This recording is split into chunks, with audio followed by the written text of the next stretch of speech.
What's up, guys? Welcome to another episode of Boulder Media Radio. I'm your host, Javier, and we are on episode 21. Episode 21, that is insane, which is good. I'm actually super excited to be on doing episode 21. It's one of those things that when you first start doing these podcasts, these webcasts, people sometimes listen. Some people don't listen whatsoever. But that's okay. You know, what's important to me is that I'm delivering good, valuable content, and I'm essentially learning more about the best way to deliver my content to my audience. And I'm getting a lot of good response and feedback from people that keep track on what we do all the time. And this is exciting. This makes me really appreciate the work that I'm doing and wants me to keep thriving and pushing forward to continue to deliver the best results possible for people that are watching Boulder Media Radio. If you guys are tuning in for the first time, welcome to Boulder Media Radio. If you guys are watching this for the first time, please make sure you guys put hashtag live, or if you guys are watching this on replay, put hashtag replay. You can also find our station with iTunes and Stitcher. Our station is called Boulder Media Radio, and we basically do a weekly podcast and weekly webcast. We usually do it earlier in the morning, but I've had a lot of appointments earlier, so I had to push this one back till this afternoon. But we always do them on Tuesdays, and we occasionally do some on Wednesday or Thursday or Friday, depending on how my schedule is kind of looking. And so if you guys are watching this for the first time, please chime in. Please keep track of what's going on. But what I wanted to do is give you guys an opportunity to learn a little bit more about what I consider is a qualified lead. That's what we're going to be talking about today. And a qualified lead is one of those things that a lot of people all have an opinion about, okay? Everyone says that this is a qualified lead, and that's a qualified lead, and this isn't a qualified lead, and all this other stuff. And I think what we need to understand is that lead generation is twofold, okay? And so I want to kind of make sure I point this stuff out, because I have my list right in front of me, so as I look over here, it's not that I'm looking away, it's because I want to make sure I'm hitting on my list. But what most people don't understand, that lead generation is twofold. Lead generation is literally generating a lead, okay? But that lead needs to also be convinced further to purchase whatever product or service that you are generating or you're selling them, okay? And a lot of people, a lot of companies don't think that is true. Excuse me. A lot of people think that they don't have to do any sales. That they think that if I'm going to pay a marketer that's an expert marketer to generate leads, they should technically also be so qualified that they're ready to buy right now. And if you are one of those people, boy, oh boy, are you in for a surprise. Okay? I just want to kind of take something a little back to where I want you to think about yourself as a human, okay, as a real person, on what is your buying experience. Whenever you are interested in something, do you literally buy that product or service like that immediately? Or do you take a little time to warm up to it? I mean, when you went car shopping, did you buy a car right there and then? You saw a first car in the lot, I'm buying that car right there. Really rarely does that happen. What about on Amazon? If you're looking for something, how many products do you look at before you actually buy one of the products on Amazon? Several? What about services? Let's say, like, my daughter is getting into dance, right? And so with her, there's a couple of places that we called in our community to do some dance lessons. We did a cheaper version with our community center that we had, just to kind of see if this is what she wanted to do. And then we're like, all right, she loves it. We're going to invest in better lessons. And nothing wrong with the community center. It's just it worked with our schedule. Anyways, with that point, we kind of called around different locations, okay? And what I'm getting to is that we're a qualified lead. You guys have to understand that we are a qualified lead calling these different locations. And a lot of people don't think that's a qualified lead. They call those people looky-loos. And I was guilty of thinking that was not a qualified lead. It's not true, guys. What we have to understand, that a qualified lead is not going to buy immediately. They are interested in what you have to offer. They just need some more convincing.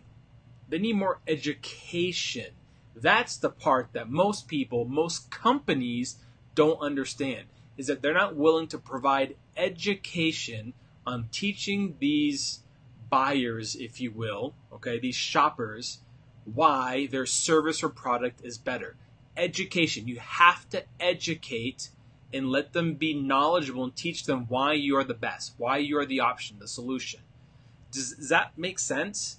And this is why, as a digital marketer, as a person that helps companies generate leads, it makes my job even more difficult, because people literally think that when I generate a lead for them, that they should be closing them with like all this intent and purpose and of like, I'm going to buy right now. I'm ready to buy at this minute.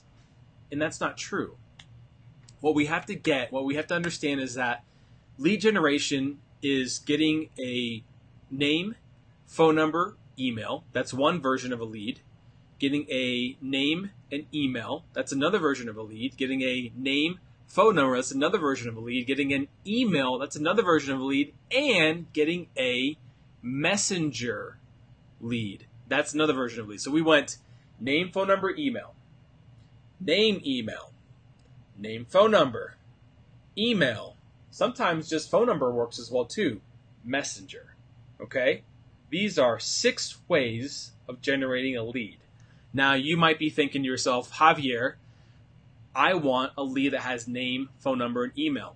Totally get it, and I respect that, and I think that's important to have a lead like that. I prefer to have leads with name, phone number, email. There's a lot that you can do with that. However, some businesses thrive better on upselling and selling on the follow-up. Okay? They thrive better in making their prospects, okay, their lead, to buy into whatever service or product that they're selling after they give away some sort of lead magnet, okay? And this lead magnet can be, this document right here that has the 10 easy ways to do whatever, okay? And so where I'm coming from is that we have to understand that lead generation is not just name, phone number, email, and that's it. All right? Lead generation, there's more to it. And this is where I want to educate our audience to understand the value of a lead. The value of a lead should be treated as though it is the end all be all. Like you have to take that lead and literally do everything you can to convert that into a paying customer. So you have to put on your sales hat on. You have to put your sales hat on. Okay? You can't expect to get a lead and they're just going to buy from you. I mean, again, look at yourself as a consumer. Look at yourself as a consumer. What are your buying habits? How do you buy? Do you buy like that immediately, or do you shop around? Do you kind of wait to see if it's a little bit higher now. Do you wait and see if this is the right thing for you? Does this make sense now, guys? Like, I want us to all get this. So let's talk about all these different types of leads. Okay, what's a qualified lead? So name, phone number, email would probably be considered as the #1 lead at the moment. Okay, because here's the thing: you can call them, you can email them, right? You can text message them. All right, so you can call, you can email, you can text message. 3 ways of communication by getting those 3 pieces: name, phone number, and email. Okay, now. What some people don't understand is that they don't have a follow-up process, a follow-up system to handle these new leads. Okay, so a lead comes in, but they don't follow up with them. They don't follow up with them immediately. They only call them one time. They only email them one time. They only text message them one time. They're like, well, they're not good. They're not a qualified lead. No, actually they were. They were a qualified lead because they showed interest. I mean, think about it. When was the last time you gave up your name, phone number, and email in something that you were not interested in? When was the last time you gave up name, phone number, email that you were not interested in? Never? Sometimes the only reason you give it up is to see what they have on the other side. So that shows that you're somewhat interested because they have something that you want.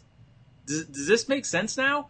You got to get that name, phone number, email. Very good. But anytime someone gives up their own personal stuff for something else in exchange, that is a qualified lead. Okay? So the issue here with name, phone number, email is that these people that say that they're not getting qualified leads is that they don't have a follow-up system. This follow-up system needs to be continuous.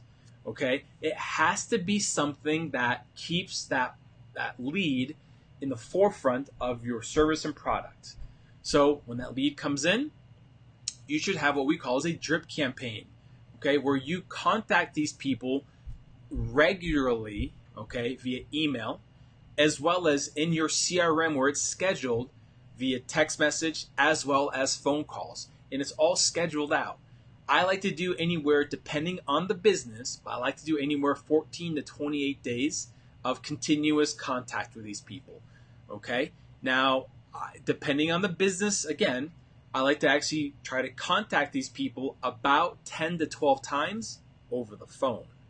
So reach out 10 to 12 times over the course of about 30 days. And if you're like, that's a lot, Javier, it totally is. But think about your life. If you have kids, if you have a family, if you have a job, you have other extracurricular activities, and you have all these other things going on, sometimes you're not always going to be accessible and ready to take on a phone call or a text message or whatever it is, but you're interested. Okay? So even you in your own life have things going on. And so you have to take action and understand that you may have to actually contact these people more than what you would like. And you're like, and if you say, well, 10 years ago, it wasn't like that. That's right. That's 10 years ago. We're not in 10 years ago. We're in 2018. Okay? We're in a time where things are different. We're more on the go. Where information is just kind of going through our head a lot. All right? So we need to be in the forefront of these people that have shown an interest in our product or service. Does this make sense so far? Okay, so now that we got that part, the follow-up, the other part that most people miss is the nurture. Okay, so you've got this lead, and let's say they didn't convert. You contacted them for the next 30 days. 10 times phone calls, whether it's you left a voicemail, whether you just had to reschedule conversations. You've emailed them, you've texted them, you've provided them value. Okay, you've provided them valuable information. It's not just pitch. We've provided them valuable information. All right, and in those 30 days, they just didn't take action. That's okay. Okay, they're not ready now. They're ready maybe later, 6 months down the road, 12 months down the road, 2 years down the road. You don't know. Okay, I know in my old business, I had customers contact me when they weren't ready, but said, we're going to be signing up with you in the next 12 to 24 months. We're just not ready now. And they literally call me back and they say, thank you for all those emails that you sent us. We didn't read all of them, but we read a lot of them. And we really appreciate you staying in touch with us. We're ready to move forward. Okay? And you might be thinking, that I don't want to lead like that. Too bad. You can't control that part. So you need to start creating what's called a nurture campaign, where you nurture this lead. You create a relationship with this contact that comes in. Does this make sense? This is just a lead for name, phone number, and email. Those 3 things. That's it. Now, let's say that your business is only collecting email, and you're like, well, that's not a real lead. It is. Again, if you set it up correctly, if you have some sort of lead magnet, some sort of, digital media, something that they want in exchange for their email, and in that email, you provide it for them. And in addition, in that email, you continuously send them more information and you give them value. You nurture them. All right? What you do is you try to then offer them about something of interest, something that is maybe an upsell, maybe a free trial, maybe it's a meet and greet, maybe it's a come have dinner with the doctor if you're a chiropractor. Maybe it's a come to our community event on so-and-so date. Do you see what's going on? You're nurturing this lead. You're letting this lead actually start learning more about you. You're learning this lead to start trusting you. You're building a relationship via email. And if you think, well, that's not how we used to do it. We're in a digital age, okay? I'm actually on TV today. You're like, oh no, you're on Facebook. No, because I'm technically on TV. Because if you wanted to download the app on your smart TV and put Facebook on there and you went to your timeline, or you went to my timeline, and you followed my video, you could watch me on TV. So I literally am on TV today. Okay? So where I'm coming from is that you got to create that relationship. Okay? And as I watch news anchors and other people that are, I guess you can almost say like news personalities, relationships are created because I watch them continuously. Emails that we send out are relationships. Those are created because I get that information continuously. They provide value for me. Does that sort of make sense? And I actually know several businesses that literally what they do is they collect email, but then what they also do is that they upsell them on the next page. They provide whatever they're going to give them, whatever that PDF lead magnet is. They provide that, and then they also say, "Hey, by the way, here's our web special, or here's our, our special for the next 15 days, and it's only going to be X dollars. You can invest in this now, but this is a one-time offer, or we call it an OTO." And so all of a sudden, you now went from getting an email to an offer like, "Yeah, I'd be willing to give up $7 for that." So now you got name, phone number, email, and address. Uh-oh. Do you see what's going on here? So you can leverage this by finding ways on how your customer thinks. But you cannot act as though leads are not qualified if you don't have everything that you need. Okay? Because I'm going to go into the other part of this. So if you get name and cell phone, because right now, let's face it, most people don't have landlines. If you get name and cell phone, same concept. Text message campaigns. These work really, really well. I want to say text message open rates are in like the 90 percentile, roughly, give or take. Okay? And that's not bad. I mean, if most consumers are like me, if I have, 6 red dots on my little text message thing on my iPhone, I can't stand to leave those open. So I'm going to read all those text messages. So it's the same thing, guys. So text messaging is always a great way to communicate. So you can call and text message. You can provide value. You can essentially send them links to like certain parts of your website about blogs or YouTube videos or whatever, but you can provide value to educate and help these people. Does this make sense so far, guys? Okay, next one is going to be messenger opt-ins. This is a great one. I love this one. This is one of my favorites, a messenger opt-in. So messenger opt-in is whenever you run an ad, or you don't even have to have an ad. You can actually have it run through your business Facebook page. Okay, not your profile, your personal profile, your business Facebook page. You can drive traffic to that. And from that point, what you do is as you drive traffic, you have a messenger bot set up. Okay? You can actually communicate with those people. Let's say that you set up your personal profile to kind of be like a mini business page, if you will. You're not really selling or pitching or anything like that, but you're educating, and someone messages you. All right? That is a lead. And if you're thinking, well, that's not really a lead, Javier, it totally is, guys. It totally is a lead. They reached out. They're interested in your service or product. They actually care about it, okay? Because they're asking about it. That's a lead. Technically speaking, you can actually pick up your phone or your computer. You don't have to pick it up. And you can call someone using Messenger. You can call somebody using Messenger. You can video message them, okay? So you've got a name. You got their phone number using Messenger's phone system. You get their email using Messenger. So now what you have is an actual qualified lead. Now, if you can get that lead to get into your chatbot system where you can start creating a list for those chatbots, then that's even better. That's where things start changing. Does this make sense so far, guys? So Messenger is a great way of generating leads and how to see if this person is going to be a good fit for your business. Now, let me see what do I have on here. So what I want you guys to kind of understand is that anytime someone has to opt into whatever you're providing, whether it's a lead magnet, whether it's to get a free widget or to, free plus shipping or whatever it is, that is called what we call in the marketing world a micro commitment. Okay, a micro commitment. They're making a small commitment for something. That's what you want. You want someone to make a small commitment on whatever you're offering them. Okay? Because that's not scary. That's not like we're dating. Okay? All you're doing is, hey, all I want is just a quick conversation. That's it. You give me 10 minutes, and if you like it, great. If you don't like it, awesome. So opt-ins are called a micro commitment, and that's what you're trying to do to get for for the people that are interested in your product or service is getting a micro commitment. From there, you have to create that relationship and help these people want to buy from you. Okay, you have to nurture them. You have to educate them. You have to provide value. You have to show that you're the expert. Why do you think I'm doing all these Facebook Lives, these podcasts, and I'm posting them in all different media sources?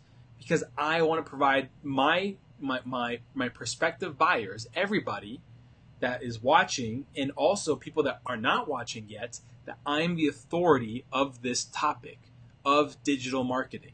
Okay?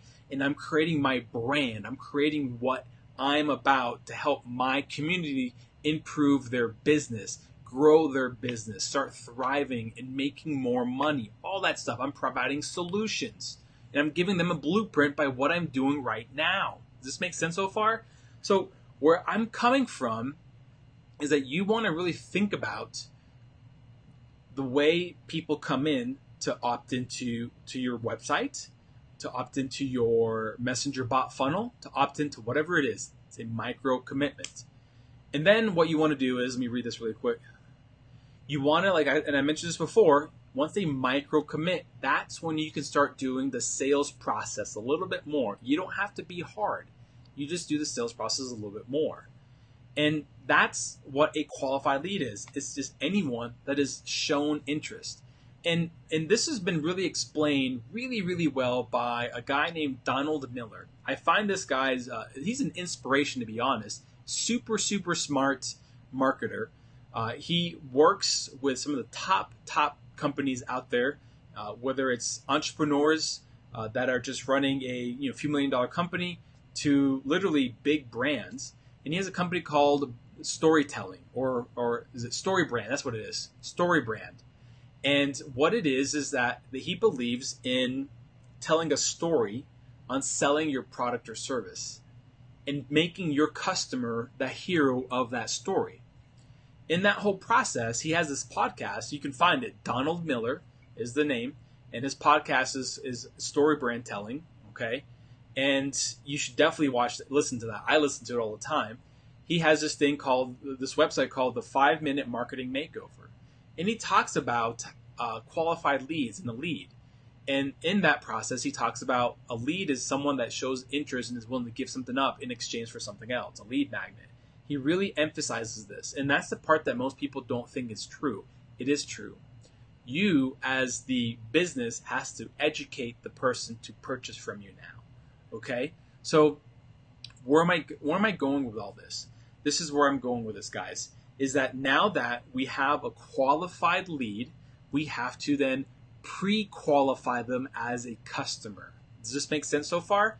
So whether you just get email or whether you just get name and phone number, or name, phone number, email, or messenger, or whatever it is, whatever combination of those things, if you get them on the phone after you've created a nurture or whatever they trust you, what you do is you want to pre-qualify them. You can do that over the phone. You can do that through Messenger. You can do that through emails. You can do that in all different ways. There's not one right way of doing this, but you pre-qualify these people.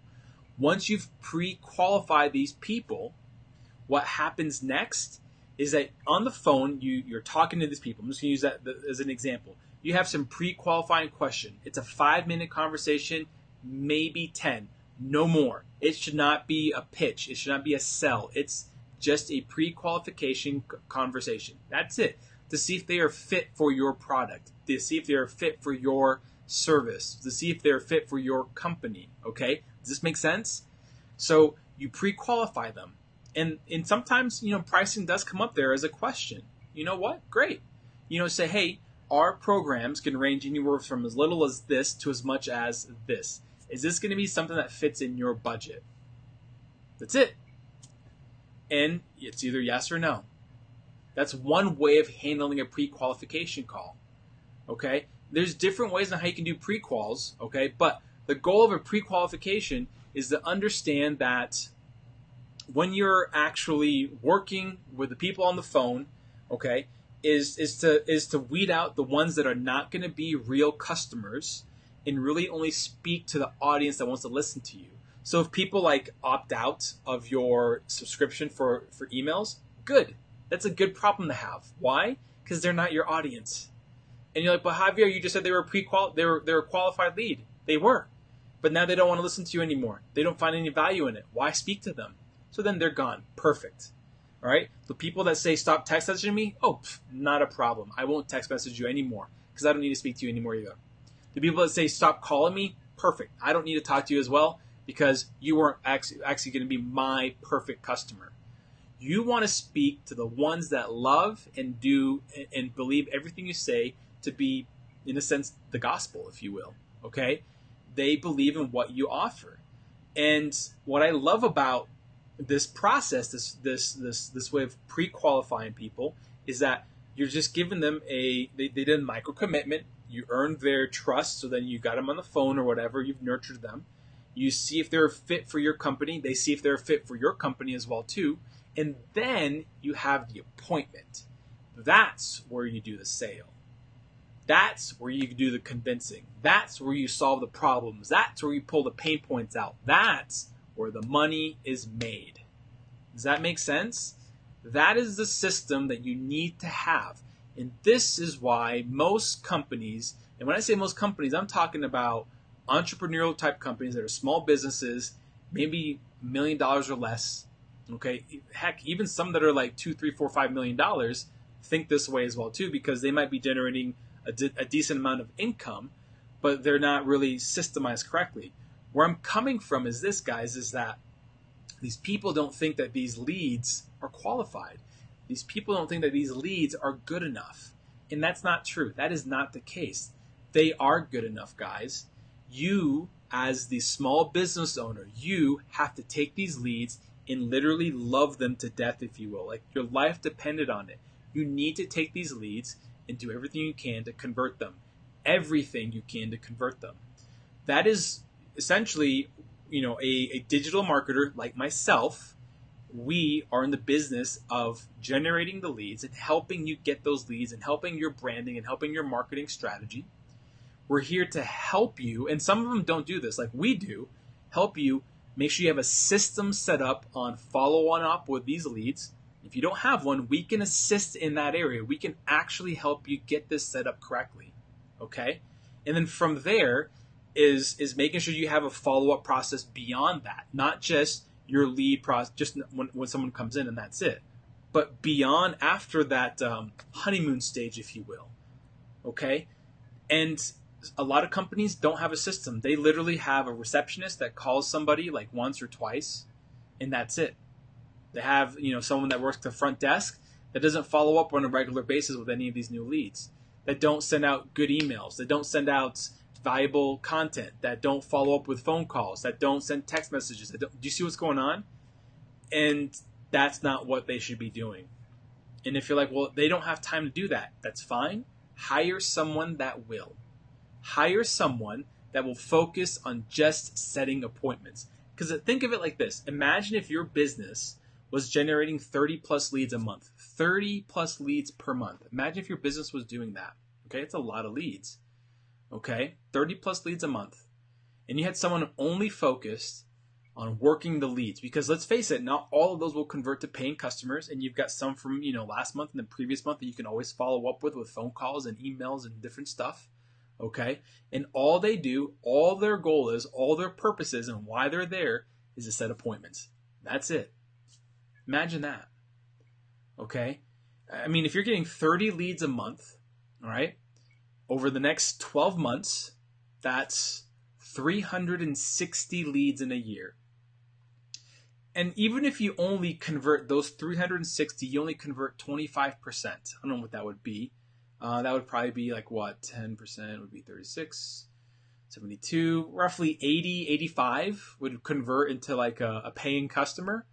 It's not bad. What if you got better at nurturing those leads, where you create relationships with them, where you sent them valuable information, valuable content, where you followed up with them periodically, maybe once every few months with a phone call or a text message, but you still had emails going out to them?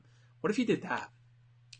Of those 360, what if another 25% eventually started buying let's say 6 months down the road after they become a lead. Pretty amazing. Do you see what's going on now? No, 25%, that's 50%.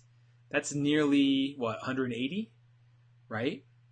So where am I coming from with this? A qualified lead, going back to what we were just talking about, a qualified lead is going to be name, phone number, email, name, email, name, phone number, email, phone number, messenger. Those are all qualified leads because they all showed an interest. They gave something up for something in return. They gave something up for something in return. It is your job as the company owner, as the business owner, as the person that drives the ship to qualify and then get them in for an appointment or get them in for a strategy call or talk to them over the phone and then sell them on a solution to their problems. Do you see what's going on here, guys? You have to work. You can't expect the lead to come in and just want to buy whatever you have. Those days are long gone. They've personally, I've never thought they've ever existed, but those days don't exist. Okay? You have to work your leads. And this is why I believe that every lead that ever comes in is a qualified lead. I don't care how they came in. It's a qualified lead. Okay? And so that's where you want to start creating systems and processes in your business to help you grow. Okay? You need to have a system and a process on following up. You need to have a system and a process on nurturing your leads. You need to have a system and a process on your sales. You need to have a system and a process on your pre-qualifications. Do you see what's happening here, guys? Like, everything needs to be systemized. And if you're thinking, Javier, that's a lot of work. No kidding. It's a lot of work to make a lot of money. Money does not just fall out of the trees and it just happens. You have to have a system that works. And if you say, Javier, I don't know how to create these systems, I can help you guys. I've done this. I've done it for a long time. That's what I did. That's how I built my business. I was able to make over $2.5 million doing this same thing. Getting the lead, following up with the lead, right? Having a follow-up system, having a pre-qualification system, having a closing system, having an upsell system, all of that stuff. All these things add more value to your business model. And all of a sudden, you start making more money. That's the key to taking a qualified lead and getting the most out of it. You're not trying to pull as much money out of these leads. It's not that. You're trying to provide as much value for these leads so that they want to spend more money with you. Because if you don't provide value for them, guess what? They're going to spend their money somewhere else. I'm being serious when I say this. If I, put my kids in some sort of program and they like it and it's great, but they don't add any more value, and my kid wants to do something else or do this or do that, guess what, guys? I'm not tied to this over here. I'll just enroll my kid into something else.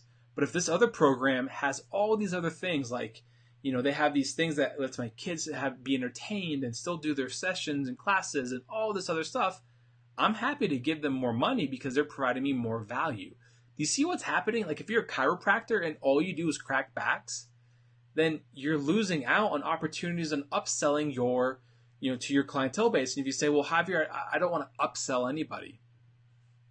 Okay, you don't have to.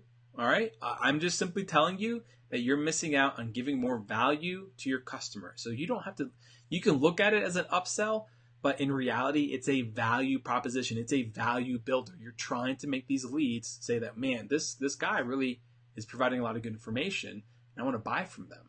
I want to actually spend more money with them. I know that whenever I go to businesses that they provide a lot of value and they kind of scale it up, I'll spend more money with them. And it all started with this free little, PDF document that I got. And then it was like a little $10 buy. And next thing you know, I'm spending $2,000 with them. Do you see what's happening? So that's why you need to have a follow-up system when it comes to your business. So every lead that comes in is a qualified lead. I'm going to repeat that one more time. Every lead that comes in is a qualified lead. So I hope I explained it. Take this information and start building your business, start growing your company, start making some changes. If you need some help on doing this sort of stuff, this is what I'm here for. I've created these systems. I've done it before multiple times. Very, very successful, and it's a lot of fun to do, actually. So if you have any questions, feel free to always message me here on Facebook, or you could always send me an email. And so I'm not going to make it public because then I'll probably get spam or something like that. But the most important thing is that I'm here to actually help you guys out. So if you guys are watching this on replay, put hashtag replay. If you guys want to listen to us to our podcast, we are on iTunes and on Stitcher. So you can go to Boulder Media Radio on iTunes and on Stitcher as well too, those two stations, to get our podcasts, and you can listen to them. We've got, I think so far, launched on there's like 12 or 13 podcasts already launched. We're having a lot more launched throughout the rest of this month. And since right now we're on podcast 21. So please go on there and download it and give us a 5-star if you actually find valuable information in the stuff that we're sharing with you guys. I know some people want us to do some more interviews, and we plan on doing those. I just got to schedule them out. My schedule gets pretty crazy at times. So my goal is to schedule out these interviews so that we can get more great people, great companies on here, so we can all learn how to build our company. So we did an interview 2 weeks ago, which was awesome. It was a humongous show. It was great. And the last thing is, if you guys are more of a YouTube kind of person, you could always find our YouTube channel, which is youtube.com/JavyKicks, JavyKixS. And you can just go to our playlist called Boulder Media Radio, and you can watch the rest of our stuff on there as well too. If you found this valuable, please share it, guys. We really want other companies and other individuals and business owners and entrepreneurs to learn more about how to make their business better. Our goal is to make your business the best in your niche or industry so that you become the authority in your community. We look forward to working with you in the future, and I hope you guys found this great. We'll talk to you guys later.